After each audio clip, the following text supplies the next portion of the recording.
చిత్తూరు గాంధీ విగ్రహం వద్ద జిల్లా SP Manikanta Chandolu cyber crime drugs పై విద్యార్థులకు అవగాహన కార్యక్రమం ఏర్పాటు చేశారు. అనంతరం ర్యాలీ నిర్వహించారు. అనంతరం జిల్లా ఎస్పీ మాట్లాడుతూ మొబైల్ ఫోన్లో అవగాహన లేకపోవడంతో సైబర్ క్రైమ్ మోసాలు జరుగుతున్నాయని, ఆంధ్ర కర్ణాటకలో అధికంగా క్రైమ్ జరుగుతుందని, గతంలో విద్యార్థులు 470 మంది సుమారుగా 6 కోట్ల రూపాయలను పోగొట్టుకుని పోలీసులను ఆశ్రయించారని తెలిపారు.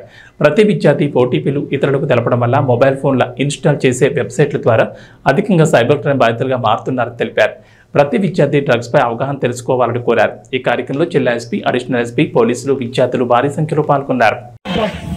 అంటే మనం డ్రగ్స్ లేకుండా హ్యాపీ లైఫ్ లీడ్ చేయాలని చెప్పేసి live a life live a life live a life say no to drugs say no to drugs good one last one 6-1 no to drugs yes to healthy life no to drugs very good అమ్మా. Drugs గురించి యారు ఉన్నాయి ఒకసారి cyber గురించి చెప్తాం అమ్మ please అమ్మా. Cyber crime గురించి strong protection, strong password,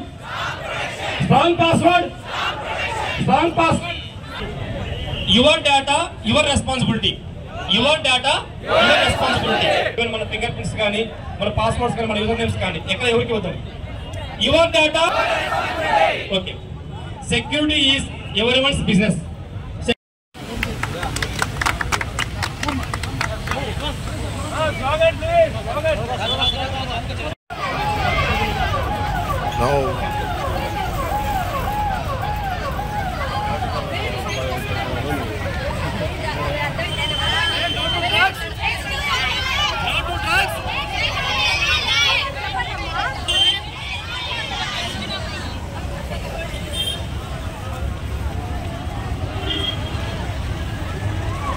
Hello?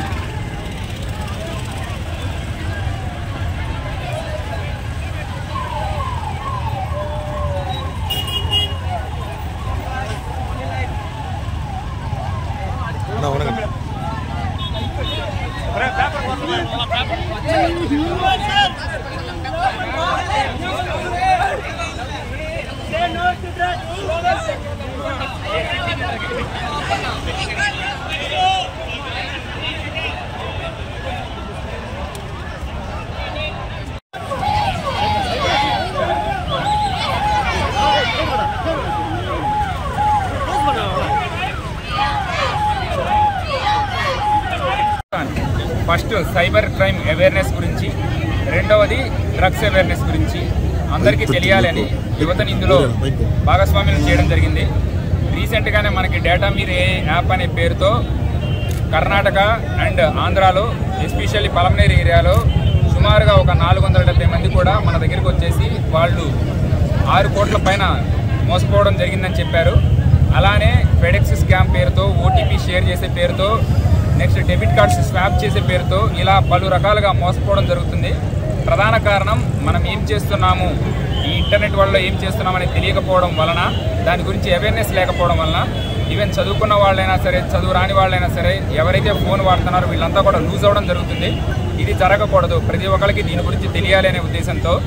మరి ఒకటి గంజా, డ్రగ్స్, వీటన్నిటినీ కూడా యువత ఎక్కువగా వాడడము, దాని వలన ఏదైనా సరే యాంటీ సోషల్ యాక్టివిటీస్ చేయడము అండ్ డ్రగ్స్ ఎక్కువ వాడేసేసి ఏమైనా క్రైమ్ జరిగే అవకాశాలు రోజు రోజుకి పెరుగుతున్న దృష్ట్యా ఈ డ్రగ్స్ అండ్ గాంజా వీటి గురించి కూడా అవేర్నెస్ కలగాలి, యువత వీటి నుంచి దూరంగా ఉండాలి అనే ఉద్దేశంతో మెయిన్గా స్టూడెంట్స్ అందరినీ పిలిచి ఈరోజు ఇందులో వాకథాన్లో భాగస్వామ్యం చేయడం జరుగుతుంది. మా ఒక ఉద్దేశము దీని గురించి ప్రతి ఒక్కళ్ళు తెలుసుకోవాలి, సైబర్ క్రైమ్ జరగకుండా చూసుకోవాలి, ఎక్కువ అవేర్నెస్ కలగాలి, అలానే డ్రగ్స్కి యువత దూరంగా ఉండాలి.